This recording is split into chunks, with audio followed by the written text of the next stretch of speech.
I'd also note I thank you for your co-sponsorship of the major piece of legislation this committee passed out this morning.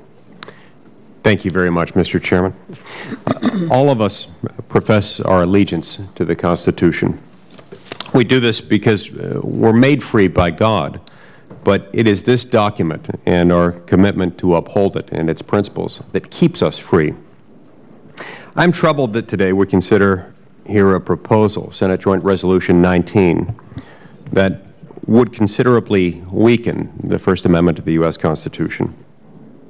If we had an amendment to the Constitution that did this, if we amended the Constitution to give Congress relatively unfettered power to restrict the use of money to speak, the exercise of that power would unavoidably interfere with the ability of individuals to speak.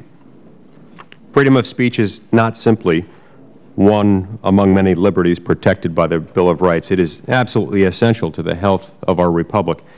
This is especially true of political speech, even when it contradicts the will of the prevailing order, especially when it contradicts the will of the prevailing order.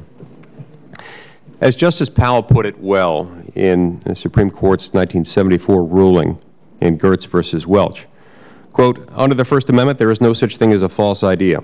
However pernicious an opinion may seem, we depend for its correction not on the conscience of judges and juries, but on the competition of other ideas," close quote. But it doesn't take a complicated constitutional exposition to see what this proposed amendment is really about. It's about power. Giving that power to sitting members of Congress and taking it away from the American people, including, not coincidentally, any potential candidate who might like to challenge a sitting member of Congress. As we've seen in the unfolding scandal at the IRS, there is a permanent temptation facing those in power, whether Republicans or Democrats or members of some other political party, to muzzle dissent, and a permanent inclination to deceive oneself into thinking that such a temptation does not exist. This is precisely why we have a written Constitution, one that checks those in authority and cautions against the kind of proposal represented here today.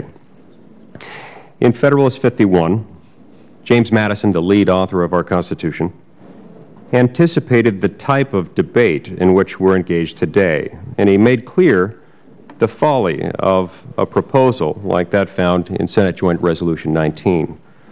"If men were angels, no government would be necessary," Madison wrote. "If angels were to govern men, neither external nor internal controls on government would be necessary.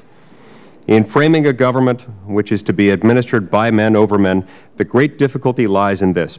You must first enable the government to control the governed, and then, in the next place, oblige it to control itself. A dependence on the people is, no doubt, the primary control on the government, but experience has taught mankind the necessity of auxiliary precautions." One of the most important of these auxiliary precautions is the First Amendment and its protections of the freedom of speech. The proposed amendment would threaten to cripple this protection and thereby irrevocably damage our most precious possession that we have and that we cherish as Americans, our freedom. For these reasons, I urge my colleagues to join me in voting against this proposed amendment. Thank you, Mr. Chairman.